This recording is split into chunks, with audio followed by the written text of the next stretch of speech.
Welcome people, welcome back, and today we're going to go over my delt, trap and arm day.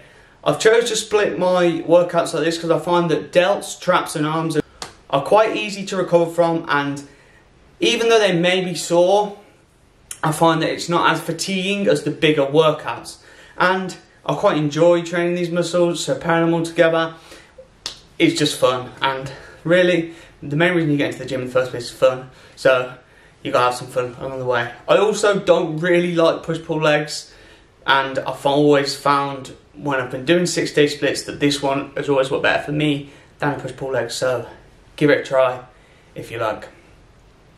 Now, as always, progressions are the same as in the previous video, so go and catch the chest and back one because that was the first one in this series, because then I will explain how I progress in all my exercises and it will be a lot easier to follow along. Now, onto the workout.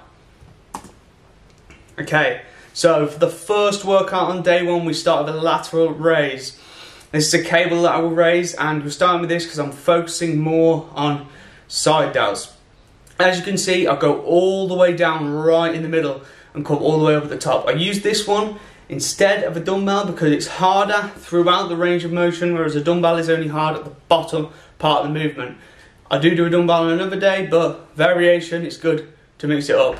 If you've never done these, give them a go and you will definitely be able to lift less weight than you can on a lateral raise. It'll be quite humbling and you will get a different pump to usual. Onto a trap bar shrug.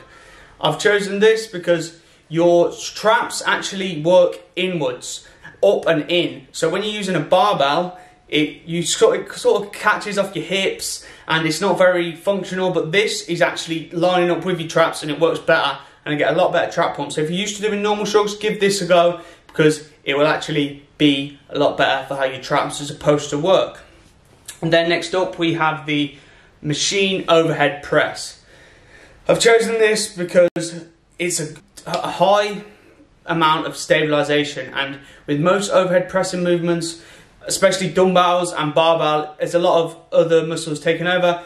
With this, I find I get a better pump in my shoulders and my arms don't tend to fatigue earlier on the lift, which I do find with other muscles, and I find them taking over more.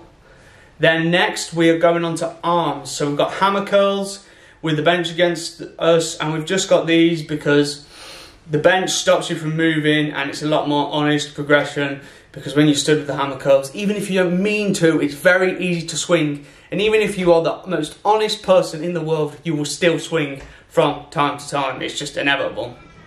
And now we are going on to the last exercise of the session, and that will be the tricep behind head press. And I have chosen these because I'm working on the long head of my tricep. So I'm doing 2 behind the head movements and only 1 push down movement. So I'm focusing more on the long head. That is the one that you train in the push down movements. And then second workout of the delt, arm and trap day, I'm starting with upright rows on the machines. I've did upright rows with the barbell for a long time and then I just switched it up onto the machines. Again, the resistance is harder throughout the range. It's just different. If you've never done upright rows, I'd definitely give them a go, because for years I was against doing them and now I've done them and it's really a difference to my delts, I believe. Now, as the same as the first workout, we're starting with second exercise. The second workout is a trap exercise and we are going for rack pulls. I read a lot online about traps before trying to increase the size of my traps, and it seems that a lot of people seem to rate above knee rack pulls for your traps. So sometimes you just gotta go with the bro shit you read on the internet and just hope that it works. We'll see. If not, oh wow, I tried something new. Then we have got our front, rear and side delt exercise. We have an overhead press. Smith machine, again, I don't really like free weights for my overhead presses, and I find that the Smith machine does work really well. I used to use it all the time, then I haven't done it for a while, so I'm coming back to it. So hopefully make some serious gains on this, seeing as I haven't done it for a short amount of time. Then to finish up, we've got arms again. We have got a dumbbell skull crusher.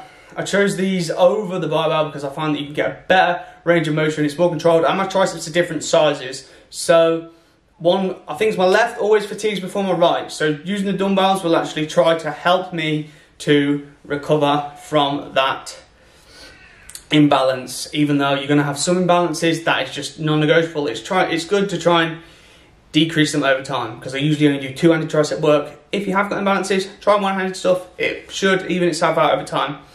And then next, the EZ bar curls. These are just a must-do for me when you're training biceps. Again, no ability to cheat. As you'll notice, I'll wait until my forearm touches the pad, because that's when I believe that I complete a full rep. A lot of people you see just come into here, but you really want to lengthen those biceps as much as you can and then contract the muscle. Because if you're not lengthening as much as you can and contracting the muscle, then you're not going to get as much progress. You want to be doing full range of motion. Even if you have to drop the weight, do it. It'll be better for your gains in the long run. Anyway, those are the workouts. As you can see, it's only 5 exercises per workout, so it's not a huge day, and it's a lot easier to recover from than the other days, just because smaller muscle groups easier to recover from. So if you're used to doing splits where you train hard every day, well, you're always going to be training hard, but whether you're training a lot of muscle groups every day, I recommend giving this split a try, because shoulder and arms feels like a bit of a rest. But as always, thanks for watching. Catch you in the next one, which will be my leg day. Over and out. Have a good day, guys. Peace.